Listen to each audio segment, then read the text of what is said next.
ഞാൻ പോകുന്നത് അത്ര സുഖകരമായ ഒരു വാർത്തയിലേക്കല്ല. നമ്മൾ കുറച്ച് മുൻപ് കഴിഞ്ഞ മണിക്കൂറുകളിലൊക്കെയും ചർച്ച ചെയ്തു. കഴിഞ്ഞ 2-3 ദിവസമായി നമ്മുടെയൊക്കെയും ഒരു വേദനയായി നിന്ന, അല്ലെങ്കിൽ ഒരു ആശങ്കയായിട്ട് നിന്ന ഒരു വാർത്ത അതിന്നൊരു വേദനയായി, സങ്കടമായി മാറുകയും ചെയ്തു. പറഞ്ഞു വരുന്നത് മറ്റൊന്നുമല്ല, വിനോദയാത്രക്കിടയിൽ കാണാതായ, കർണാടക ചിക്കമംഗളൂരുവിൽ കാണാതായ ശ്രീനന്ദയുടെ മൃതദേഹം അത് പുറത്തേക്ക് എത്തിക്കുന്നു. അതിൻ്റെ ദൃശ്യങ്ങൾ കൂടെ വന്നിട്ടുണ്ട്. 1500 അടി താഴ്ചയിൽ നിന്നാണ് മൃതദേഹം കണ്ടെത്തിയത്. ചൊവ്വാഴ്ച വൈകിട്ടാണ് 15-കാരിയായ ശ്രീനന്ദയെ മാണിക്യധാര വ്യൂ പോയിന്റിന് സമീപത്ത് നിന്നും കാണാതായത്. പാലക്കാട് നിന്നും 40 അംഗ സംഘത്തിനൊപ്പമാണ് ശ്രീനന്ദ എത്തിയത്. 4 ദിവസം നീണ്ട തിരച്ചിലിനൊടുവിലാണ് ശ്രീനന്ദയുടെ മൃതദേഹം കണ്ടെത്തിയത്. ശ്രീനന്ദയുടേത് അപകട മരണമല്ല എന്നാണ് കുടുംബത്തിന്റെ പ്രതികരണം. ഇത് കാൽവഴുതി വീണതാണ് എന്നുള്ള ഒരു പ്രാഥമികമായിട്ട് ഇത് അപകടമല്ല. ഇത് എന്നെ സതീഷാണ് വിളിച്ചത്. സതീഷ് പറഞ്ഞാൽ ഒരുപാട് താഴ്ത്തൊന്നല്ല, കുറച്ച് മുകളിൽ തന്നെ, നമ്മൾ ഇറങ്ങിപ്പോയി അത്ര ആ ഡിസ്റ്റൻസ് തന്നെ ഉള്ളൂ എന്ന് പറഞ്ഞു. അപ്പോൾ കഴിഞ്ഞ ദിവസം ഈ ഡ്രോൺ അടക്കം ഉപയോഗിച്ച് പരിശോധന നടത്തിയിട്ട് എന്തുകൊണ്ട് കണ്ടെത്താൻ വേണ്ടി സാധിച്ചില്ല? അത് തന്നെ, ഇത് സപ്പോസ് സംശയം ഇത് ഏതോ അപകടം എന്തോ മനഃപൂർവ്വം ഇവിടെ കൊണ്ടുവന്നിട്ടായിരിക്കും. ഇന്നലെ രാത്രിയിൽ ദുരൂഹതയുണ്ട് അതിന്. രതീഷ് വാസുവിന് വിവരങ്ങളുമായി ചേർന്നു. രതീഷ്, ഗുരുതരമായ ആരോപണങ്ങൾ കുടുംബം ഉന്നയിക്കുന്നു. ഇപ്പം ഈ സ്ഥലത്ത് നിന്നുള്ള അപ്ഡേറ്റ് എന്താണ്? ശ്രീനന്ദയുടെ മൃതദേഹം പുറത്തേക്ക് എത്തിച്ചിട്ടുണ്ടോ?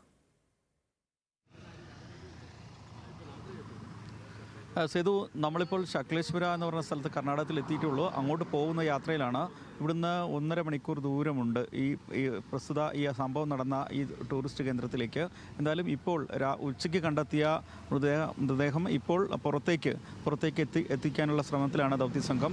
കാരണം വലിയ താഴ്ചയിലാണ് ഈ സ്ഥലം, അതായത് 1500 അടി താഴ്ചയിലാണ് മൃതദേഹം കണ്ടത്.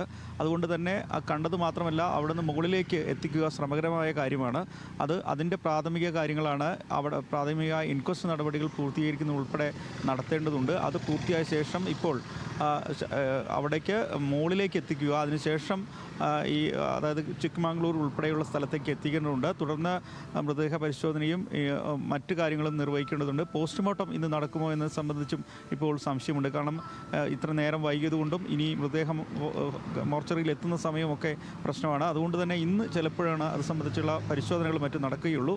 എന്തായാലും വലിയ സങ്കടകരമായ ഒരു ഉല്ലാസയാത്രയുടെ അവസാനം എന്ന് തന്നെ പറയേണ്ടി വരും. കാരണം 40 അംഗ സംഘം, അത് കുടുംബമാണ്, കൂട്ടുകുടുംബമാണ്.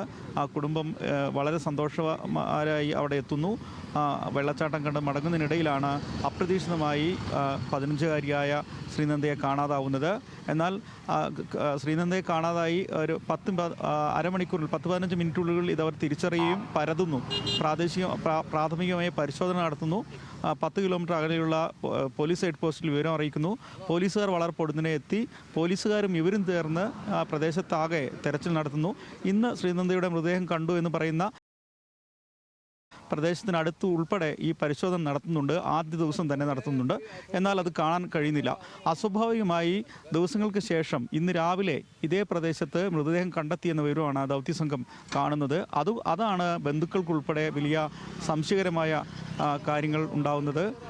കാരണം തങ്ങൾ ഉൾപ്പെടെ പരതിയ അല്ലെങ്കിൽ തെരഞ്ഞ പ്രദേശത്ത് തന്നെ ശ്രീനന്ദയെ കണ്ടെത്തിയെന്നതാണ് ആശങ്കയുണ്ടാക്കുന്നത്. കാരണം അങ്ങനെ അപകടം സംഭവിച്ചിട്ടുണ്ട്, അങ്ങനെ വീണിട്ടുണ്ടെങ്കിൽ പരിക്കുകളോടെയുള്ള ശ്രീനന്ദയെ അന്ന് അവിടെ കണ്ടെത്തേണ്ടതായിരുന്നു. പക്ഷേ കണ്ടില്ല.